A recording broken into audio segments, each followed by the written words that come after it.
two things before we kick off the episode. The first is a huge shout out and big thank you to the 36 people who are members of the Private Commercial Drones FM Slack group. This is the group that with $1 a month to support the podcast, you get access to, and we share and dispense advice and talk about the latest rumors, news, and then tips and tricks. And we've literally got people from around the world that are inside this group. They're supporting the podcast, but we're also all leveling up our commercial drone knowledge together. So if you want to go ahead and get entrance to that, you can go ahead and, also support the podcast by going to patreon.com/dronespodcast. That's patreon.com/dronespodcast. Number 2, the interview you're about to hear was recorded in late January with Gretchen West, and she is a wealth of knowledge, and we talk about a lot of regulatory factors affecting the drone industry. Now, not much has changed since we recorded this, but some things have. So keep that in mind as you're listening to really understand the pace and the velocity at which this market that we're all in is evolving. And so it's just an interesting case study in the speed at which things happen in this day and age. So I'll leave you with that. Now enjoy the rest of the episode. Welcome to CommercialDrones.fm, the podcast that explores the commercial drone industry, the people who power it, and the concepts that drive it. I'm your host, Ian Smith. Hey everybody, and welcome to Commercial Drones FM. I'm sitting in San Francisco today at the Drone Deploy HQ with Gretchen West, who is Senior Advisor for Innovation and Technology at Hogan Lovells law firm. Gretchen is previously VP of Business Development and Regulatory Affairs at Drone Deploy and longtime Executive VP at AUVSI since 2004. Welcome to the show, Gretchen. Thank you for joining us. Thanks for having me. It's great to be here. My pleasure. This is a long time coming. So before we even get started, I have to tell everybody listening. So we did work together at Drone Deploy, and if it weren't for Gretchen, I may not have come over to Drone Deploy in San Francisco. We actually were speaking whenever I sent my email to Drone Deploy telling them to hire me and all the reasons why they should. It wasn't even a request. It was basically like, here, you need to hire me. But anyways, thank you for that. Again, I think we always kind of talk about that when we see each other. But yeah, great to see you. So tell us a little bit, first of all, for those that may not know you, your background and how did you really get into drones? I mean, how did you start at AUVSI in 2004? Well, I actually didn't come at it like most people would from an engineering background or anything with the military. My background's really in nonprofit management, so I worked in a whole bunch of different industries and kind of reconnected after several years with the executive director at AUVSI, and he was hiring, and I went in and interviewed and had no idea what an unmanned system was, but it sounded pretty cool, and so started working for him, and 10 years later, I was still there. As the executive vice president, I managed all of our government affairs, all of our business development, all of our global strategy, and just really kind of fell in love with the industry. And, AUVSI represented unmanned systems in air, ground, and maritime, and it was primarily defense and military focused. And then they shifted a little bit into the civil and commercial side. But I really fell in love with the industry, and then eventually moved out to California to kind of pursue my passion really on the commercial side. And that's when I came to Drone Deploy. I was interested in looking at startups, and I'd known Drone Deploy since they had founded the company. And it was just one of those, the founders were just, this great group of kids, really. I mean, you all still are very young, but compared to me being in this industry for 12, almost 13 years, but, I just really felt that they were onto something. And, not a lot of other companies were doing the same kind of software work and mapping work in this space. Yes, there are some other companies doing it. Now there's more and more getting into that. And you all have obviously expanded and grown, and you're doing a lot more, which is great. But I just always just had a good comfort level for what you all were doing, and just the kind of the passion of the founders and then the staff. And, working there was a great experience, and having you come on board was great as well. And then, I ended up kind of surprisingly working for a law firm. And it actually kind of goes back a little bit more to my nonprofit roots, because my whole passion is really helping this industry succeed. And my focus is really more on the commercial side. But I just, there's so many barriers to operation, and I just want to make sure that companies succeed and end users succeed and find value in drones. And so at Hogan Lovells, I'm able to do that with working with clients. So I do a lot of policy work still, but I focus a lot on business strategy and helping clients kind of find their way in the marketplace, which is kind of what nonprofits do as well. And then we also founded the Commercial Drone Alliance, which is a nonprofit that focuses on end users. So I get to run that. So again, kind of back to my nonprofit management roots. So I've kind of done a lot in this industry and been around longer than most and seen a lot of changes. But and we're still kind of at the very beginning phases of what's to come. It's really exciting. Yeah. So sometimes people ask me, how long have you been in drones? And I tell them, what has it been? Now it's almost 4 years. And they tell me, oh, wow, that's a while. But then, 2004, nice. Very nice. It makes me feel old. No. You're like, you have, your brain is extraordinarily valuable. You've seen so much. So speaking of that, like, what were the early days like at AUVSI? I mean, like, what were the big problems and the challenges at that time? I mean, we face a whole different set today, but going back, pre-2010, which is like the earliest that people really start thinking of commercial drones, were there commercial drones at that time? Was there like an impetus to create an industry around it? I mean, not really. All that you really had were the kind of the hobbyist community that flew recreationally, and then you had the military, and then there were some civil applications, some law enforcement, some NASA, NOAA kinds of things, but most of them were really government focused. And so back in 2004, everything was really kind of big systems that were flown in theater. The Global Hawks and the Predators. Those were kind of the big members, which are still members of AUVSI. But that's where the technology was focused. It wasn't as much on software. It was really kind of on the hardware.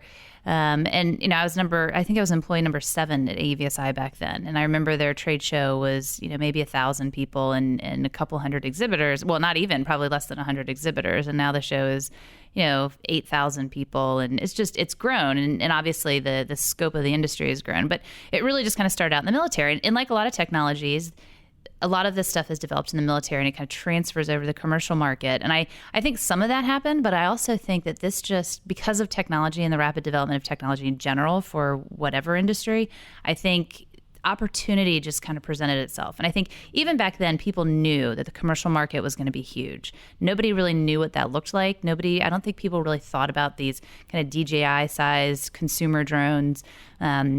And now you can buy so many different varieties of them. They're affordable. You can get them at Best Buy or, buy them on Amazon.com. There's so many different types. And I don't think people actually thought how huge this industry was going to be, but we always knew it would be bigger than what was happening in the military. So we're just now starting to see that development. Do you think that some of the more legacy military drone folks are kind of like looking at all these little drones flying around like punky kids like coming around on our turf, or do you think it maybe has some benefit for them as well as this industry kind of envelops commercial and military? What do you think on that, or if you'd venture to say? Well, I still really respect and love both sides, but they are very different. The military comes at this from just when I talk to people that have been with the military, first of all, they don't like the word drone. For them, that's really a negative term based on the history of drones in the military. They're more concerned with really kind of high-tech, mil-spec kind of systems. And so people that are coming out of the military that are developing the technology have a much higher standard in their mind of how a lot of this should be developed. And that's not to say that kind of these young commercial startups don't have a high level, like a high standard that they're reaching for. But I think in this industry, we don't necessarily need mil spec for developing some of this technology and from developing some of the hardware for some of the applications. Totally. And so I think there certainly is a difference. And if you've never worked with the military, been in the military, had any kind of aviation experience with the military, I think drone is a completely acceptable word, and you don't think of it as negative. So there still is a difference there. But I think the gap is starting to close. I think there are a lot of great technologies that are being developed by folks that have military background, and there's great technologies that are being built by entrepreneurs and engineers that are just looking at it from a technology standpoint.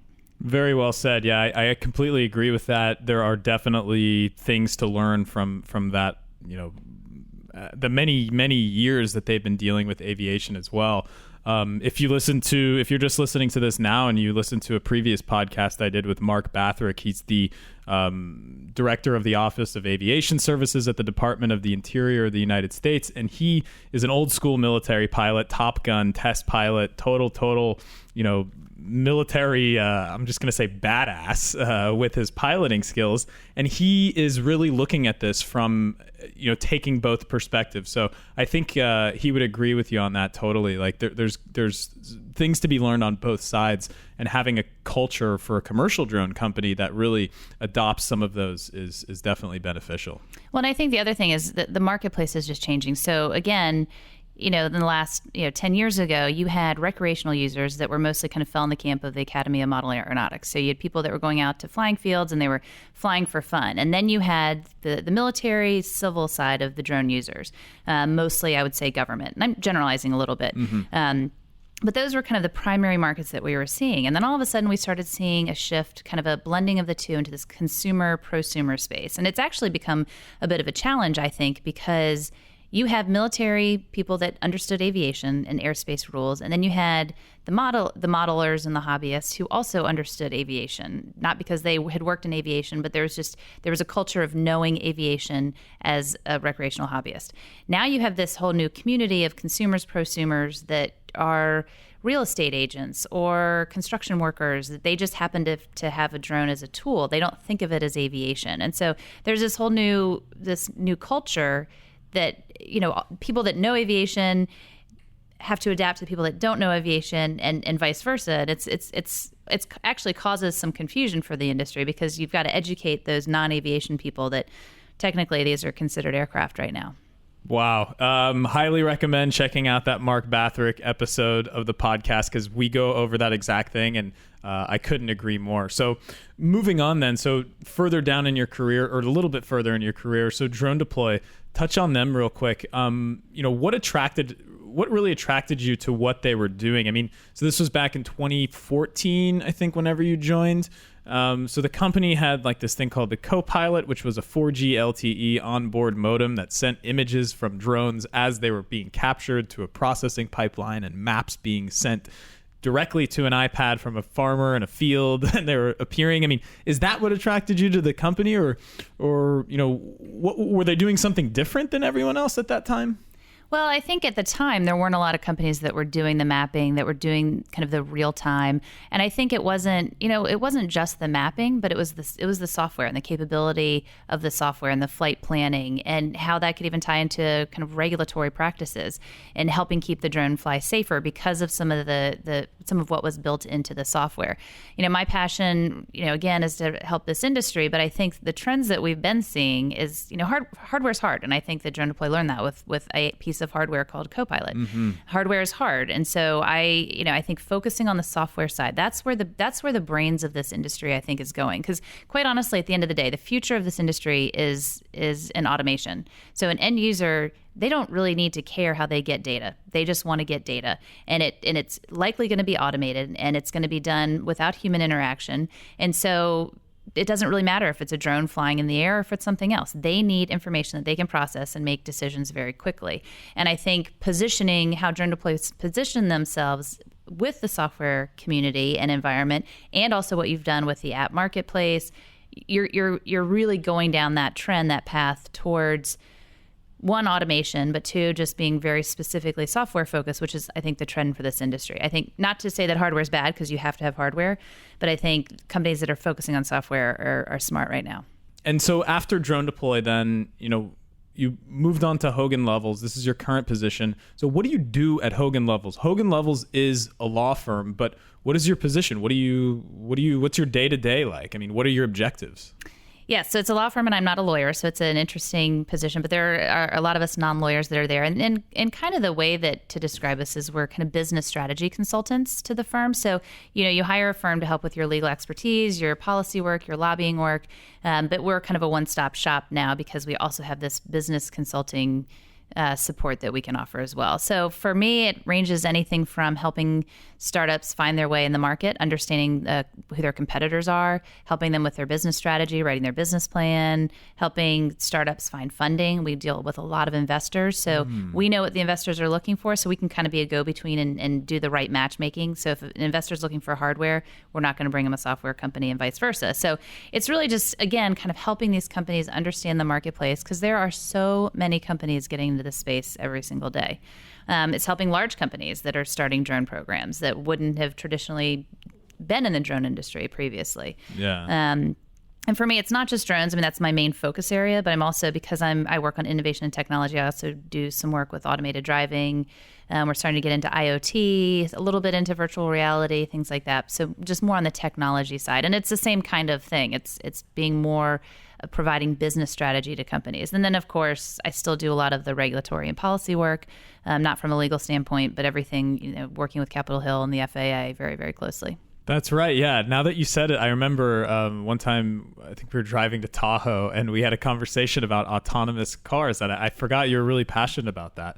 Do you think, just to touch on that, it seems to come up on the podcast fairly often where we'll be like, oh yeah, but it's the same with autonomous vehicles and things. I mean, they're all autonomous vehicles, but have you been seeing a lot of overlap, like especially in your position at Hogan Lovells dealing with, policy and things? What do you see? I mean, do you really see just like so much in common with the two? I think there are similarities. I think from a policy perspective, some of the challenges, they're not exactly the same, because one's in the air and it's governed differently, and the others are on the road. But there are similarities in that. So states right now govern how the roads are run, essentially. Mm-hmm. And so from an automated driving perspective, when you're looking at policy, you really kind of have to focus on the state level, but also the federal level. And the federal level, I think, has been a little bit more, I think, forward thinking when it comes to looking at autonomous driving. And I think part of that is because the industry engaged with the government very quickly. I think from a drone perspective, our industry probably didn't engage as quickly, and the FAA kind of has always had to play catch up, because our industry just kind of exploded with interest, and this consumer commercial market really started to pick up. And I think, the FAA is playing catch up. But I think in the future, again, kind of going back to automation, I kind of consider this Internet of Things. At some point in time, everything's going to be connected. So from your car to your drone to your nest in your home robotics that are, in your home, all of this is going to be very connected. And so I think we all should be forward looking, and how do we connect cars and drones and everything else, and not just focus on how do we have drones that collect information for end users. Because think about farming. You've got your drones and you've got your tractors. All of that can be automated, but how is that connected as a package that can be useful to a farmer? And I think, some of that is starting to come together a little bit more. And it'll be interesting to see where that goes. Nice. Yeah. So one of the things that you're involved in that you mentioned was, nonprofits and what you're, passionate about, and helping businesses, helping people use this new technology effectively. So you are the co-executive director of the Commercial Drone Alliance. So what is the Commercial Drone Alliance, and why is it important today? Sure. So having spent so much time working in nonprofits, especially for AUVSI, and then I've been involved with several of the others that are out there in this industry, I just having been in this industry a long time, I kind of feel like the commercial enterprise end users are the least well represented in this whole space.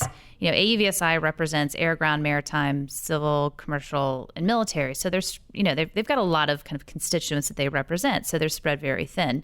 That does include end users, but it also includes manufacturers. Some of the other groups are really manufacturer focused or software or service provider focused. Our focus is really on those end users. And we think we can collaborate very easily with all those other trade associations because we're very laser focused on one industry. And so when you look at it, we started hearing from Capitol Hill, we started hearing from regulators that they didn't really want to hear from the people building the technology anymore. They wanted to hear from the people that wanted to use it. And there really wasn't a group that was representing them. And granted, each of these vertical markets have their own trade associations, but they're general. They're not focused on drone technology specifically. And so we identified a few markets that we're looking to support. But when we started talking to these end users, I think generally we know that there's interest from commercial enterprise to fly drones. We hear that all the time. We know there are people that are getting approvals and they're flying and it's happening. But the more that we talk to some of these larger enterprise companies, I mean, think oil and gas, mining, construction, commercial real estate, insurance, you're talking about big companies that have been around a long time. They're very nervous. Some of that is the regulatory environment. They want to make sure that whoever's operating drones, whether it's them or they're outsourcing that, has the proper legal authority to do so. I think that they're going to be requiring probably a higher level of insurance that a lot of drone operators get. Part 107 allows for a written test to be able to fly a drone. I think that some of these big companies are going to require more, maybe even trained pilots with pilot's license. I think we're kind of going down that path. And so, from a regulatory perspective, end users are nervous, but also from a public perception perspective, they're nervous. A lot of these companies are very risk averse. So the more we started talking to these end users, the more challenging it is, we realized, for them to want to adopt drones. Mm-hmm. So yeah, they're buying one here or there and they're doing some flying and, they've got some approvals, but the future for this to really work for them, they have to be operating at scale. They have to have fleets of drones, and they're just a little nervous to do that. So the whole goal of our Commercial Drone Alliance is to reduce those barriers for them and help them understand the benefits of the drones for their specific use case. Because quite honestly, if these end users aren't adopting the technology, then this industry really goes away from a commercial perspective. Those are the customers for all of the people that are building hardware and software. And so how do we figure out how to build the software that they actually need so they're getting actionable information? How do we make sure that we have the right size drone that operates at the right, that has the right endurance for them? How do we prove to them the safety case for these drones, and how do we help get them things like beyond visual line of sight and the ability to fly over people? And because right now, if you're an oil and gas company, what value is it to you to invest in something like this and go through the process and then not have the ability to fly beyond visual line of sight? Yep. So that's our whole goal, is really to just educate those end users and get them interested in purchasing this technology.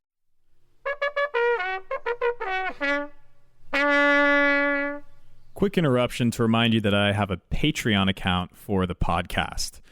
Patreon is a great service that allows you to support the podcast if you want to. With Patreon, you can choose to donate as little as $1 a month, which comes out to $12 a year.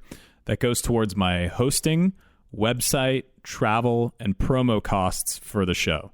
You can also cancel this at any time without any penalty. It's a small way that you can make a huge difference to ensure the longevity of the show. One more reason to do this, however, is because you also get rewards out of it.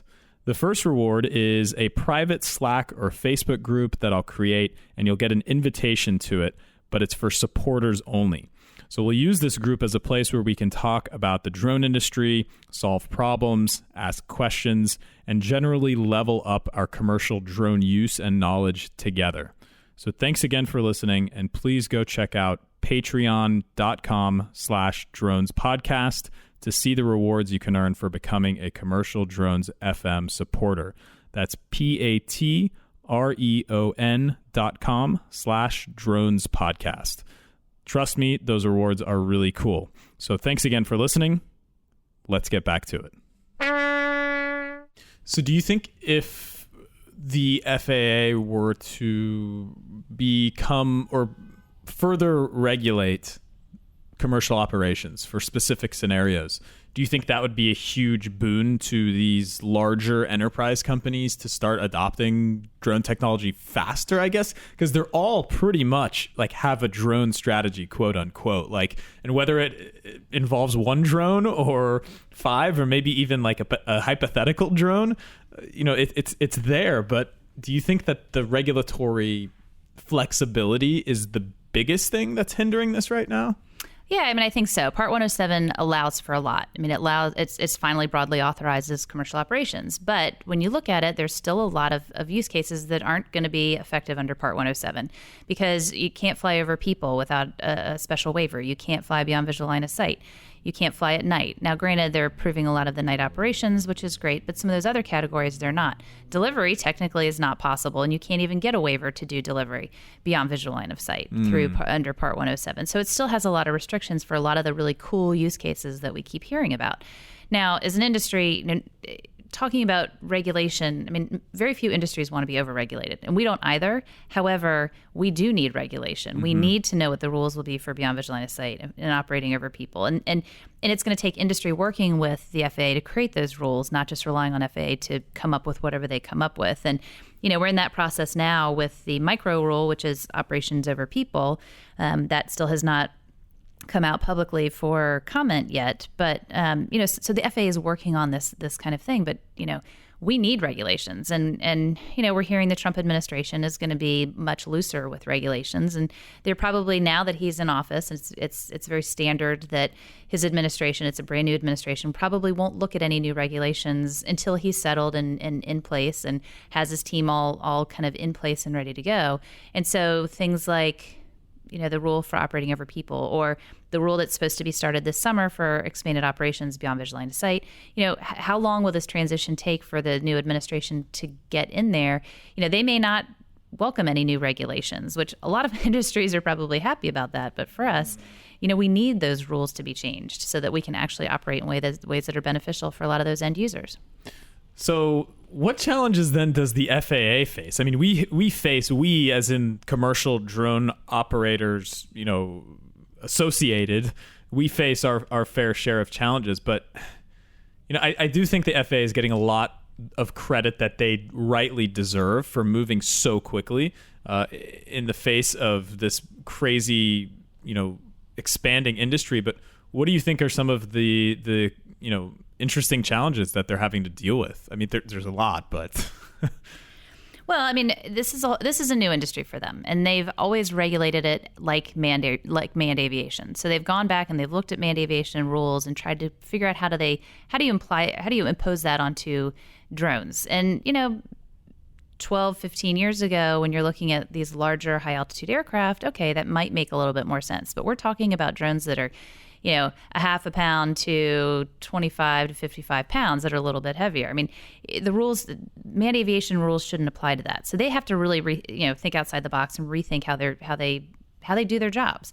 And it's a bureaucracy, so it's not easy to just do something like that. So they're kind of tied within the bounds of what they can and can't do from a legal perspective. So they are doing this rulemaking to do kind of these one-off, they had Part 107, which is great. Again, you don't need a pilot's license, which personally I think in some situations I think you should. For a 5-pound drone, I'm okay with somebody flying near me that it only has has taken a written test. If it's a 55-pound drone, I'm a little bit more nervous about that. So I think they need to be more risk-based as far as their regulations go. But I mean, they have a tremendous amount of challenges because this industry is growing so fast and the technology is changing every single day. The rulemaking process is so incredibly slow.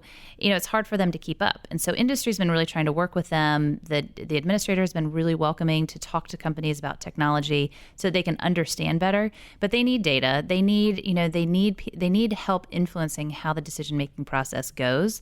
But again, it's still very, very slow.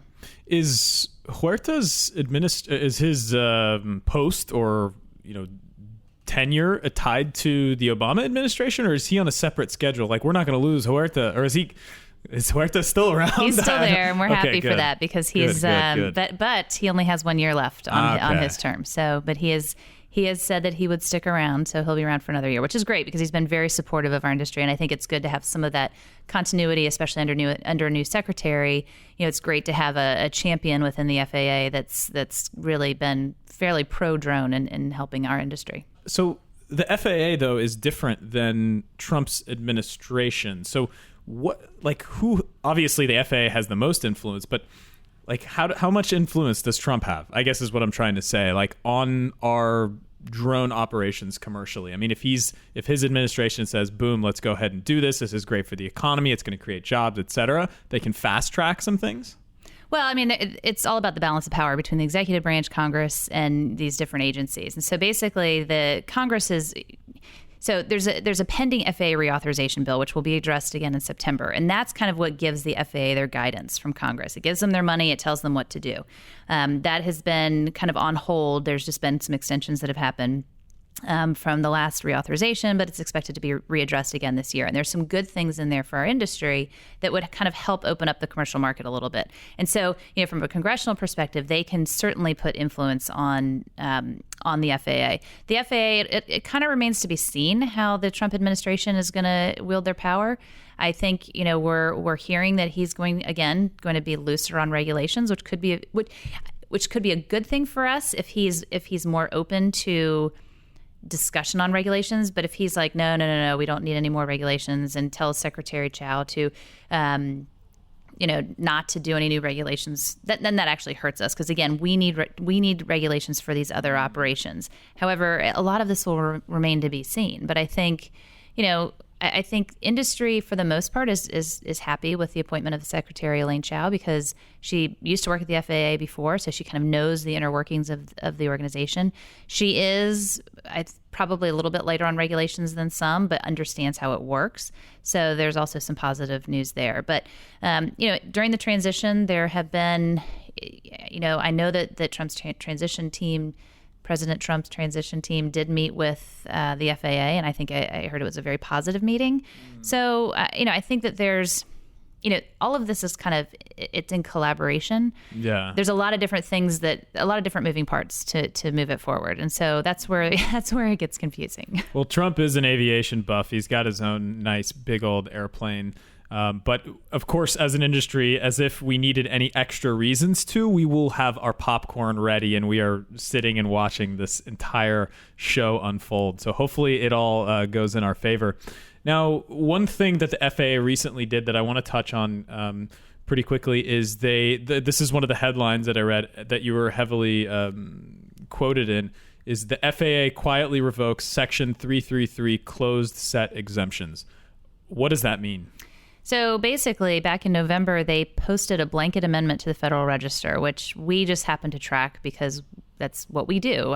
But most operators wouldn't track that or even sometimes know where to look. So they posted this blanket amendment. And there's the good news part of it was they basically went back and said anyone that has a Section 333 exemption can now operate any of the drones on our kind of approved list. So if you got approval to fly one specific vehicle, a DJI Phantom 2+, whatever. Now you can actually fly any of them within your certain restrictions of your own Section 333. You now can kind of pick and choose from their approved list. At the same time, they basically revoked closed set operations, which is roughly between 500 and 600 operators that had those approvals. And just as a reminder, the closed set operations that was kind of the additional approval to be able to fly over people. So originally, it was the filmmakers that got those first approvals.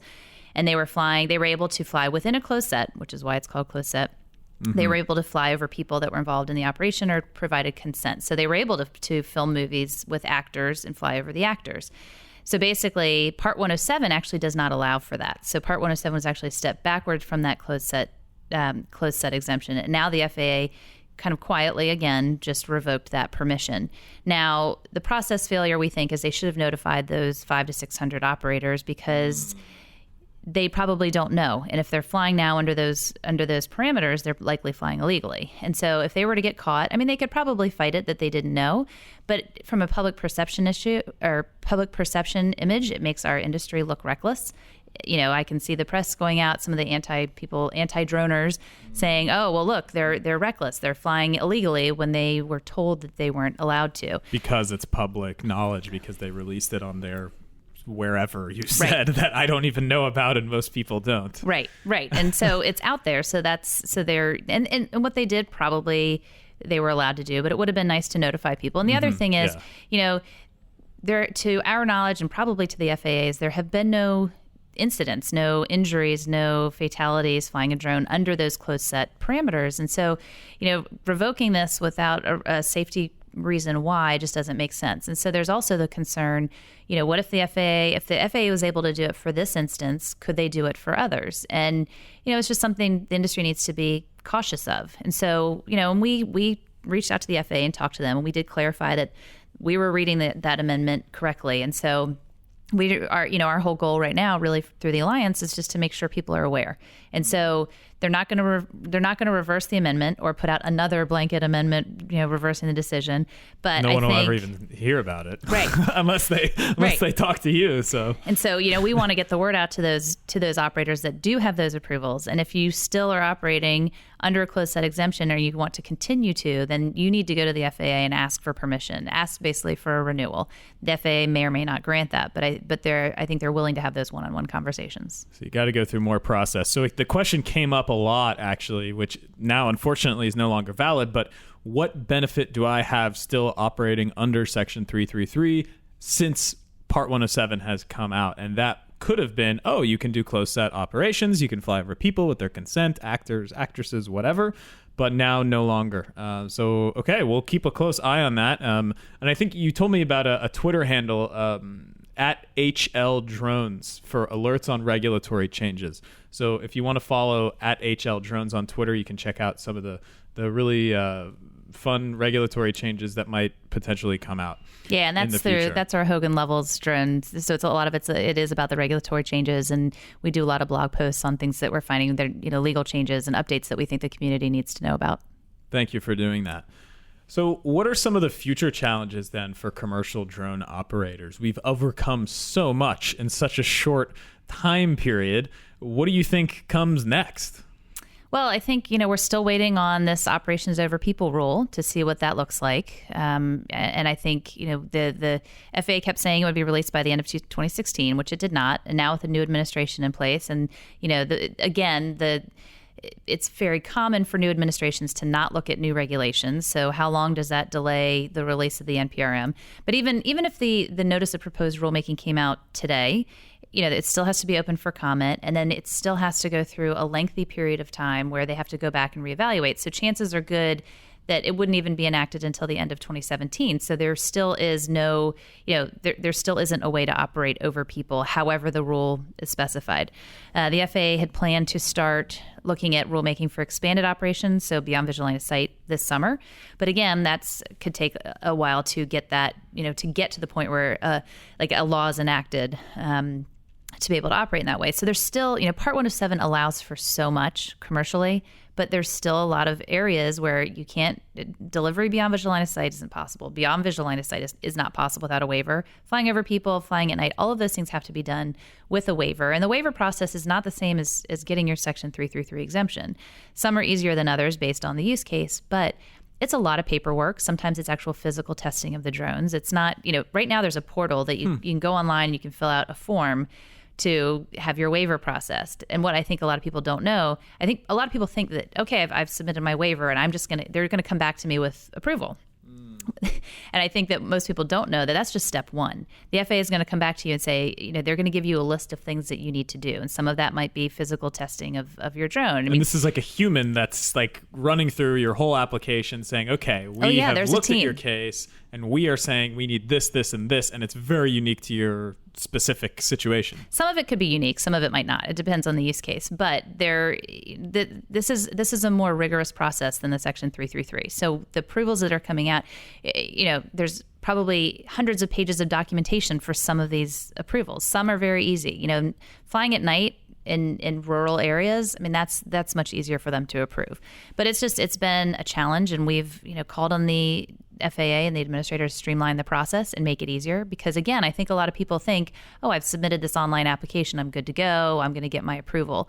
Whereas, the FAA might come back in 3, 4, 5 months and say, well, wait, we need all this additional information. And so it needs to be streamlined. And so that's another challenge that we have. And then, outside of the FAA, I think what we're hearing from commercial end users, these kind of bigger enterprise industries, they might want to hire people that are pilots. They might want a higher level of insurance. So, is there going to be a higher standard that the FAA sets that is going to enable commercial operators to actually adopt the technology? And so from from an operator perspective, from a drone company that's making technology, developing technology, making the hardware, are you, or as a service provider that's going out to provide this service, are you, you're excited because Part 107 says you don't have to have a pilot's license, but now what if all of your customers require that?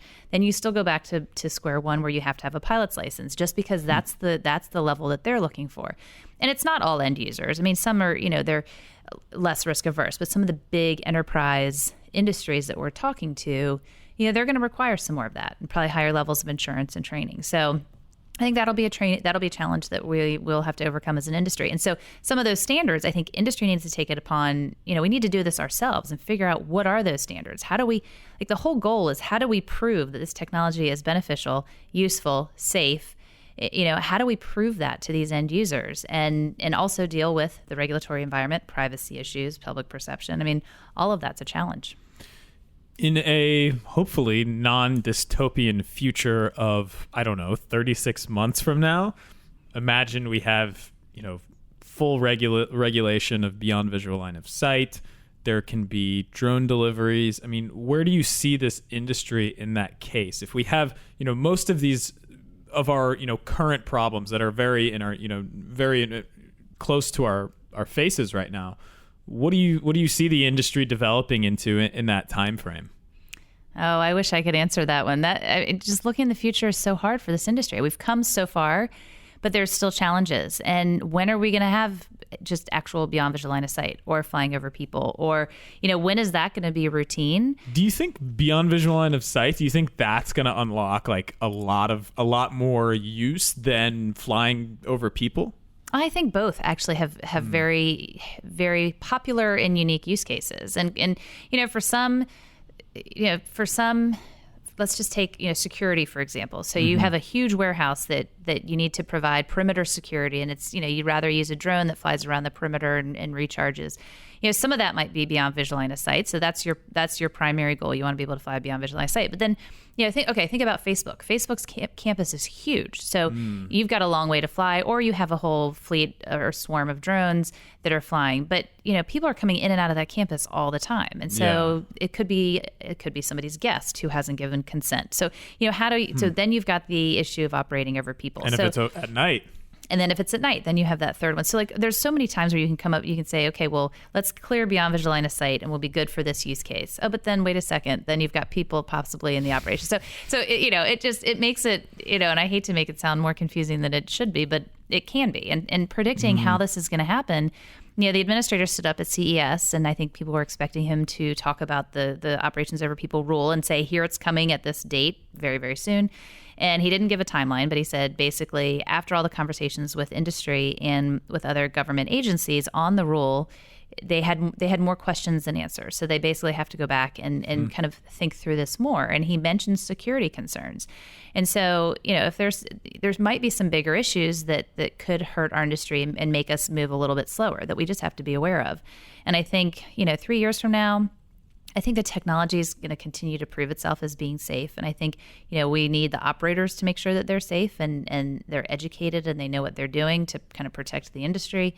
But in 3 years' time, it remains to be seen. I mean, one of the things that the Alliance has done is to come up with some policy goals that we think that the new president's administration should look at. And one of those is, should these tiny drones be regulated in the same way as some of the larger ones? Can we kind of carve them out of the equation and figure out how do we use community-based standards to operate and kind of govern our own industry instead of having it done by the FAA? Let the FAA focus on the bigger issues that really, are important, like commercial aircraft that we fly on every single day, next gen, things that, that they've been working on for years. And so, all of those things are still in play, and there's no telling where we're going to go. But I think there's enough commitment from the government on this technology. I think, globally, there's, this technology is here. It's not going anywhere. And the FAA just needs to figure out how to catch up and make it work. But it's going to take all of us to help them do that. Is it too late to start a drone company if you've ever been thinking of doing it? I don't think it's too late, but it depends on what you're trying to do. I talk to a lot of startups that are trying to do mapping, and there's room for similar types of companies to provide similar services, and I think that's fine. The service provider model has become a very, very popular one, and I think there's room for service providers. But I think what's going to happen in this year, it's been every company that's come into this industry has been marginally successful. but it wasn't until, late last year that we started hearing about companies that weren't doing very well. 3D Robotics ended up, they stopped production of the Solo. GoPro's Karma had some failure, so Parrot just laid off a lot of people on their drone team. So we're starting to hear of companies that are not doing as well. And Lilly, the list is actually starting to grow. And I think we're going to see consolidation of this industry starting this year. So we already know some of the big companies that are getting into this space, like Intel and, Google obviously has been in this space for a while, Qualcomm, IBM. Intel's very, very interesting. Right. And so, acquisitions are going to start happening. And so I think we're going to see like normal business cycle with startups. And so I still think companies can come in and be successful, but you have to be very, very careful about what you're coming in to do, because I think some of the problems that some entrepreneurs see as being still unsolvable, I think have already been solved. And I think, again, it's just, and this is one of the things that we do as kind of this business strategy support through Hogan Lovells, is helping some of these startups understand, here's your fit or not, based on what they're looking for in the industry. But you're saying there's a chance. I think there's a chance. Okay. It depends. Are you going to want to come into this industry and build a small 5-pound drone that's a quad rotor? I don't know. With the market share that's already taken up by the others that are out there, will you be very successful? Hardware is hard. I think you need to find a really unique play. And personally, I think it's in more almost the data analytics side. It's closing that gap between collecting data and giving actionable data to the end user. And so figuring out, what does a farmer need? What does a construction worker need? And getting that data to them in a very actionable way. And this, again, is something that I see trending. I think it's very, very important. These end users, they don't care what's flying in the air. They don't care what's operating in the background. They just want the information. And I think that's where Drone Deploy was making a very good play. To round that out. So hardware, we hear it all the time. Hardware is hard. It's tough. You got to compete with DJI in most cases. There's still some unfilled niche of fixed wing drones, but then again, fixed wing lend itself more to longer range, higher endurance. Then you get into regulatory issues like beyond visual line of sight, flying over people, etc.